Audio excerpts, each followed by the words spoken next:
kormeera horta mid ilma dhalan looma soo dirin mid xaasido annagoo kala loo soo diray macna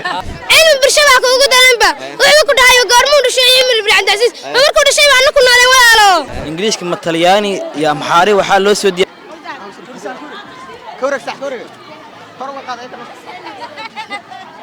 qaar ka mid ah ardayda magaalada Gurceel ee uu maanta u soo dhamaaday imtixaanka shahaadiga ee fasalka 8aad ayaa wax ka weydiinay sida uu ugu dhacay imtixaanku iyo sidoo kale dareenkooda ku aadan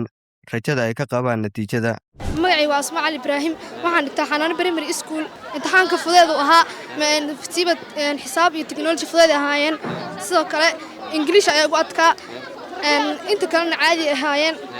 imtixaan dawladda adag waliga yeelima ay kormeerayaasha caadi ahaayeen inkastoo nin loo galgalay meesh ku jira ay maxaa wasaaradda waxbarashada galmudug ka codsan aad iyo aad u meesayay imtixaanka nagu soo fududeeyaan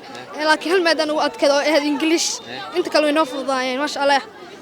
magacay waa Firdaws Xasan Nuur Ismaan iskuulka dhigto adalti walaak sam korto waa wanaagsan oo iska fududay sayd inuu soo adkeen maadooyinka qaar adkaayeen in maadada sheeg tarbiyada in Englishka maadada inkasta u sii daran maadada Englishka sayd igu adkaad aniga inta kale laakiin way fududaayeen aad bay u fududaayeen su'aal alla yaabtan ku jirto oo aad istiri su'aashan intee la keen والله إنجليش كبساعد ولا يعمل ما دوين حتى وحيوان سوق قانون كتير إنك حيوان ساعد نو نوفضاي لكن ما دس بوقت كساد يقول لك كذي تربيه أنت كلا كويس فضاي ما يعني وحال نافع بعد حسين وحن قصة سكول حنان بريمي سكول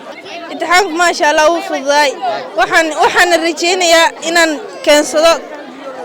نجيته أدونك magacaygu waa Cabdullaahi Xuseen Daayir oo ku magac dheer xaasal boy iskoolka dhigtan waxa waaye Amar bin Abdulaziz Primary Secondary School saamka saabaxa gaas ka fiicnaa in kasto Ingiriiska gaal ma soo diyaarsan gaal iyo xamireeyay wase gaal ma soo diyaarsan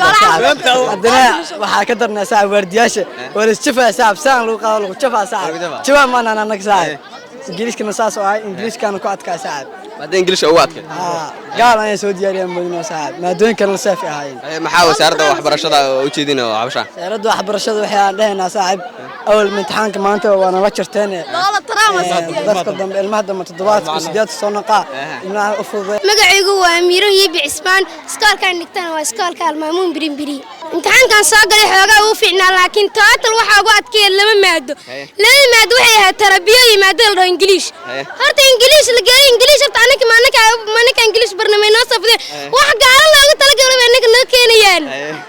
taas horta dacwo baan niganahay كذا كالقف الرأينا ماشي همبري عقدره قف كاسوح النقطة كراويل تيك توك له بين تايم كان تيك توك في الصدار ده يدير رجليه ويل كاس نوع حال ده هارون حق أنا كاس